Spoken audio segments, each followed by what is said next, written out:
Hi guys, and welcome to another episode of Kabir Considers. In this video, I'm going to react to the top 10 celebrity reactions to their Family Guy parodies.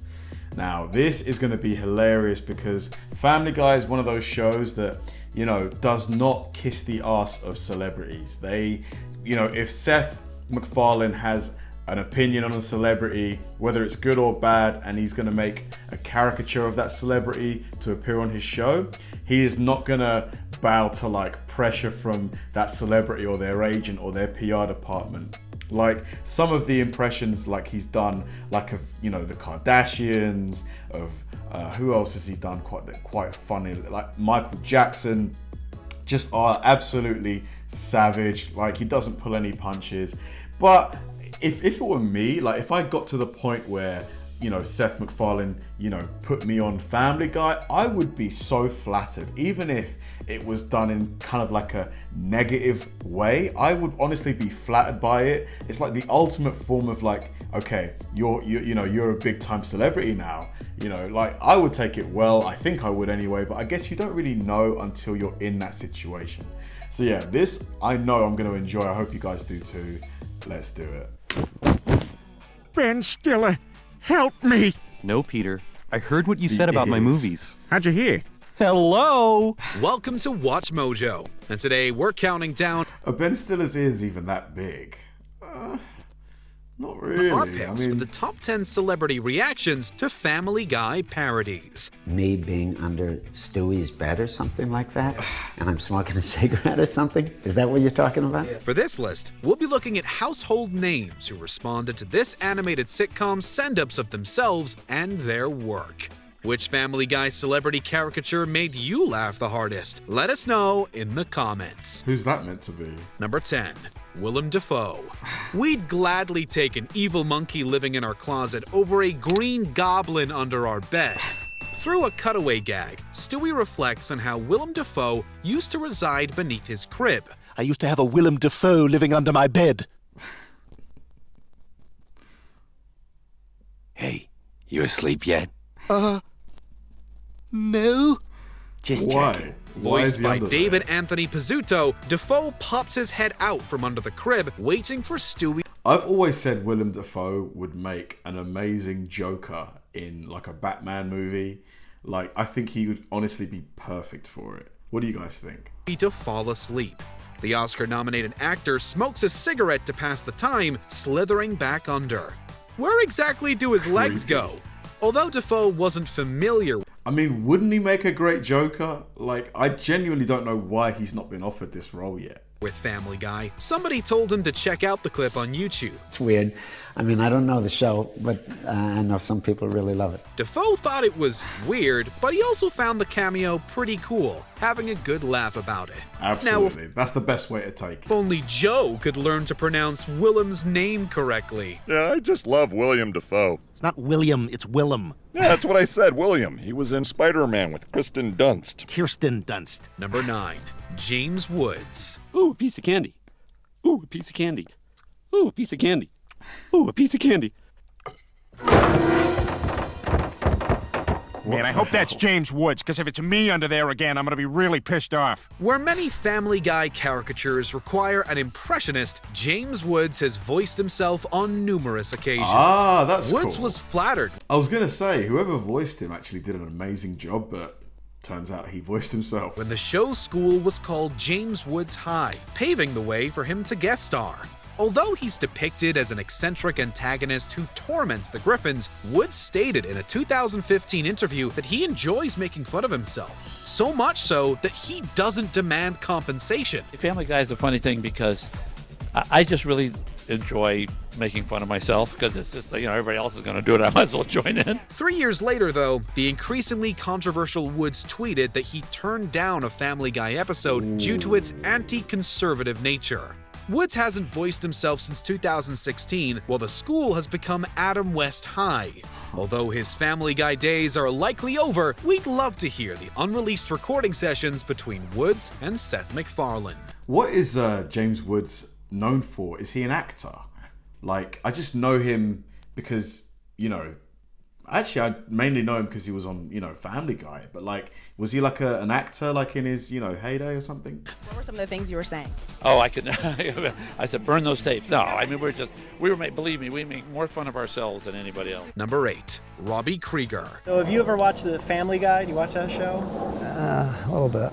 A little bit. Did you ever see they did a little parody scene of the Doors movie. I don't know if you ever saw it. Oh, I never saw that. All right, we'll hit play. We'll see what you think. Peter is a lousy teacher, but he does give Chris and Meg a mind-bending lesson on film and music history. Venturing into the desert while tripping on peyote, Peter and his 2 eldest children pay tribute to Oliver Stone. I've never seen this movie. Is it worth watching? Maybe reacting to it? Stone's 1991 musical biopic, The Doors. But first I must inhale. And again. And again. I mean, they look like they've been on something for sure. Let's go to the Hollywood Hills and kill a bunch of people. While Robbie Krieger was vaguely familiar with Family Guy, the Doors parody had eluded the band's guitar. This is a cool older guy, man. Doesn't he just like scream like, I'm cool? That just demeanor, the shades and the tea. Almost a decade after the episode first aired, Krieger filmed a reaction for the Doors' YouTube channel. Krieger can be seen smiling and chuckling throughout. He even cracks up at Peter's final line, alluding to the Manson family. Although he seems to enjoy the bit, Krieger claims that the Doors didn't do peyote in the desert. At least, not altogether. Now, you guys never actually went... Peyote? What's that? Went to the desert, right? You never did peyote in the desert? Not as a foursome, no. Okay. Number 7, Gal Gadot. We can't say that Gal Gadot's Imagine video was the worst thing to come out of March 2020, but what was intended to uplift humanity only inspired laughs and face palms. Imagine there's no heaven. A year now. Oh, God. The cringe, A half after Gadot sang along with her fellow celebrities, Family Guy commented on the cringeworthy video. Encouraging people to get vaccinated, Stewie notes that another variant could lead to another lockdown, leading to more of Gadot's singing. If the virus is allowed to spread through an unvaccinated population, it could mutate into a variant that the vaccines might not protect against. And then we're... Poor Meg. Why is Meg always the butt of the joke? Right back where we started. Gal Gadot singing Imagine. We cannot let that happen. Gadot has acknowledged that her well-intentioned video misfired and has learned to laugh about it. She shared the Family Guy PSA on Twitter, writing, "I promise I'll never do that again if you get vaccinated." Gadot even encouraged her followers to watch the whole video. Family Guy's official Twitter account responded, "Since you're vaccinated, we forgive you." Huh, I just realized this is like one of those schoolhouse rocks. Except, without the rock. Yeah, it's like school. Way to end strong, Brian. Number 6. I mean, Gal Gadot's heart was obviously in the right place, but yeah, it was a little cringeworthy. Maybe she should have run it by her PR manager before she put it out there. 6. Marlee Matlin. An Oscar winner and inspiration to deaf performers everywhere, Marlee Matlin has been parodied multiple times on Family Guy. Hi, Stewie! Oh, come on, Marlee. I know you can't hear them, but you gotta feel those things slapping out of there. In addition to neglecting her farts while passing by Stewie, Matlin struggles to book movie tickets over the phone. Please say the name of the movie you'd like to see now. The Last Memty. You have selected 300. While Alex Borstein voices her, Matlin's agent supposedly got in touch, asking why they didn't enlist the real Matlin. Borstein and Matlin later confronted each other on Seth and Alex's almost live comedy show. Matlin jokingly criticizes Borstein's impression and teaches her some suggestive Oh, no way. So she did the impression. Wow. sign language. You want to learn some sign language? Yeah. Yeah? Behind the scenes, Matlin defended the various parodies of herself, stating, "The day we censor humor is a sad one for sure. All I gotta say is, line up, people." Matlin would eventually land a role in Family Guy, voicing Stella. Nice to meet you. Well, what is this? We doing a new secret handshake now? No, Griffin, she's deaf. Oh. Can she read lips? Yes, I can. So if I do this, I can talk about what a sweet rack she has? Yes, but try not to make a boob-honking gesture with your other hand while you're saying it. Number 5, Sarah Palin. So what do your parents do? That's better. My dad's an accountant, and my mom is the former governor of Alaska. When Chris dates a young lady with Down syndrome named Ellen, she mentions that her mother is the former governor of Alaska. It's a clear jab at Sarah Palin, who has a son with Down syndrome who was about 2 when this episode aired. On Facebook, Bristol Palin referred to Family Guy as a particularly pathetic cartoon, calling the creators heartless jerks. Damn. Sarah Palin shared similar criticisms on The O'Reilly Factor, calling them cruel, cold-hearted people. Those in the special needs community truly are some of the most loving and compassionate people in the world. So why pile it on to them and make their lives even that much more challenging? She said it best. McFarlane discussed the controversy on Bill Maher, noting that Andrea Faye Friedman, who voiced Ellen and has Down syndrome, released a statement saying that the joke was directed at Palin, not her son. Friedman added, "I guess former Governor Palin does not have a sense of humor." What Sarah Palin, I think, was doing was coming out and saying, "I'm here to defend you." Right. And what Andrea, the actress, had said was, you know, this is, I don't need this. I love my life. I'm very happy. Number 4. Oh man, this is a really difficult one because on one hand, yes, comedy, exists, and we should be allowed to, make jokes about things. But on the other hand, I can see how Sarah Palin would find it to be insensitive. If the joke was purely about her and didn't have, a child with Down syndrome in there, I guess I'd probably side with Seth. But because obviously there was a character on the show with Down syndrome and they were clearly poking fun at Sarah Palin, I kind of see it from her perspective as well. Let me know what you guys think about this one. An audience of celebs. Stewie and Brian kicked off the 2007 Primetime Emmys with a musical number paying tribute to television. Well, more specifically, all the garbage on television. CBS was once a network that was reverent and clean, but today they've got some shows that are remarkably obscene. Like the show about a little boy who lives with Charlie Sheen. The tune is set to the melody of the FCC song, which already borrowed from the show tune Volunteer Fireman's Picnic. ABC has got a lineup that's refreshing and alive, with its hits like Desperate Housewives just continuing to thrive. And those women look sensational for being 65. Throughout the song, the duo references the surprisingly creepy premise of 2.5 Men, the ages of the Desperate Housewives cast, and Isaiah Washington's dismissal from Grey's Anatomy.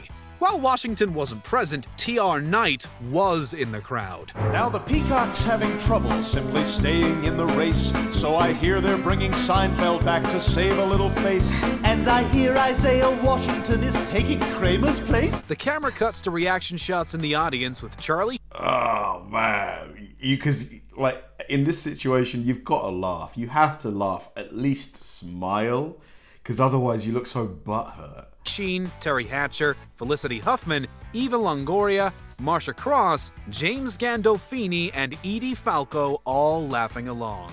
Their last jab comes at the expense of The Sopranos. Now The Sopranos is a show I'd recommend, because you never know just how it's gonna. Number 3. Brilliant. Rest in peace, James Gandolfini. Oh man, The Sopranos for me is a top 5 show of all time. Such a good show. Adrian Brody. Brief yet brutal, the season 9 premiere took a shot at this Oscar-winning actor's star power. Just for that, when the movie of this story comes out, I'm going to make sure Adrian Brody plays you. I guess that means you don't want anyone to see it. Okay, all right. But hey, that's not true, Tom. The house is packed when Meg goes to see that 3D movie where Mr. Brody does sit-ups. Of course, the 3D gets a little too real with Brody's nose poking out of the screen. 1, 2. Despite making fun of him, Oh. McFarlane reportedly let Brody know at a party that he was a fan of the movie Splice. While McFarlane wanted to let bygones be bygones, Brody couldn't help but take offense to the mockery. MacFarlane didn't go into great detail, but wow, that movie looked really, really weird. I'm gonna check it out. I love weird stuff like that. Apparently, there were hard feelings. I said, like, hey, I really like Splice. I hope there's no hard feelings. And essentially the upshot was, well, there are. It's also worth noting that Family Guy isn't the only MacFarlane cartoon that made fun of Brody. Hello, beautiful. How'd you get so beautiful? How'd you get that sunshine in your smile? Number 2, George Lucas. Man, to be fair, someone like Adrian Brody in that situation, you've just got to have such a thick skin.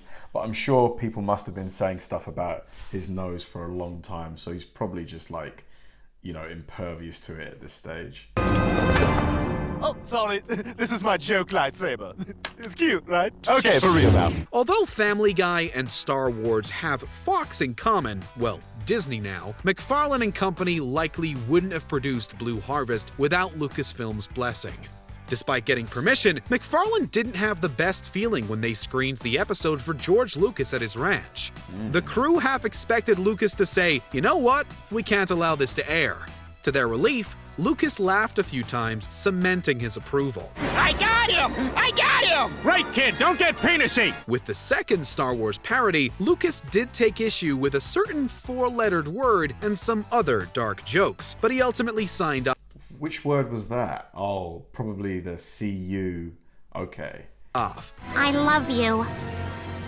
Off. With the third Star Wars Parodies release, MacFarlane said they don't allow everything, but they allow a lot.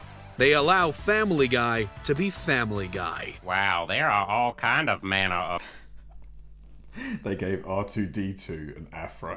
Of crazy monsters in here. Yeah, and they added even more for the special edition. Hey, what are you guys doing here? Before we unveil our top pick, here are a few honorable mentions. Who's Jodie Sweetin? Jodie Sweetin. The Full House star was stoked, honored, and apparently didn't find it rude. Hey, are you guys in there? Peter, I need a taste. Oh my God, it's Jodie Sweetin. Quick, everyone lie on the floor. Peter, come on. Cardi B. Proof that the rapper isn't irrelevant. Cardi B tweeted something, and I retweeted it with this. Wow, that is some top-shelf journalism. Jonathan Lipnicki. The Jerry Maguire actor said, I'm honored to be made fun of on that show. Forget about yourself for a second, Carter. Look what has happened to Jonathan Lipnicki. Oh, yeah. No, you're right. You should probably take care of that. I'll be here. Rachel Bloom. She said, ha, funny, but could taste. Rachel Bloom calls out the male condescension of Family Guy. Male condescension? It's the male condescension. So, a crazy ex-girlfriend sings this hilarious song. Uh-huh. It's all about how she's having her period, but the other guy she wanted to impress, the one who created the social media. To be fair, if they made me look like that, oh my God, come on. He walks in while she's singing, so now he's not into her either. Alyssa Milano. Technically part of a bit, but we're sure a lot of celebs dream about doing this. Hey, since I became president, profits have been higher than Alyssa Milano. What kind of cheap shot, Joel? I'm suing, I'm on it. Before we continue, be sure to subscribe to our channel and ring the bell to get notified about our latest videos. You have the option to be notified for occasional videos or all of them. If you're on your phone, make sure you go into your settings and switch on notifications. Number 1, Carol Burnett. Some celebs laugh along with Family Guy parodies. Others take offense, but legendary comedian Carol Burnett stands out as one of the few who actually sued. At Quagmire's favorite store, Burnett's charwoman character from her variety sketch show can be spotted. I'm guessing is that... Okay. And obviously we all know what that is. It's a special kind of toy. Alright. Although her screen time is brief and tamer than some... Oh, hold on. Is that her there? Is that her? Which one is Carol Burnett? If it's that one, I can get why she'd be pissed. If it's just that one, then Probably not. Other Family Guy caricatures, Burnett argued that Fox had committed copyright infringement and violated her publicity rights. Sources reported that Burnett sought between $2 and $6 million in damages. Judge Dean Pregerson ultimately threw out the lawsuit, citing the First Amendment as Family Guy's ace in the hole. However, Pregerson said that he fully appreciates how distasteful and offensive the segment is. I feel like she probably just wanted a payday. She wanted to top up the retirement fund. To Miss Burnett. I think you guys call it the 401k, I think. Hey, she got off easier than Jimmy Fallon did. And this is for laughing and looking at the camera during every sketch you've ever been in. Who do you think you are, Carol Burnett? You think because she did it, it's okay for you? You haven't earned what she's earned, buddy. Do you agree with our picks? Check out this other recent clip. I'm actually relieved that most of the celebrities kind of, you know, just rolled with it. They took it well. They just accepted it for what it is. Just a bit of fun. And to be honest, it's publicity. It's free publicity, you know. A lot of people may not have heard, like I hadn't heard of loads of the celebrities on this list. But now I have, thanks to Family Guy. The last lady who sued, I mean, come on. You really took Family Guy to court over probably what was maybe 10 seconds of an animation caricature of you. Come on. I think, yeah, she was just probably looking for a quick payday, a quick buck. But yeah, fun video, really enjoyed it. Let me know if you agree with the people who took offense to it, and let me know your reasons. Thanks for watching, guys, and I'll see you in the next one.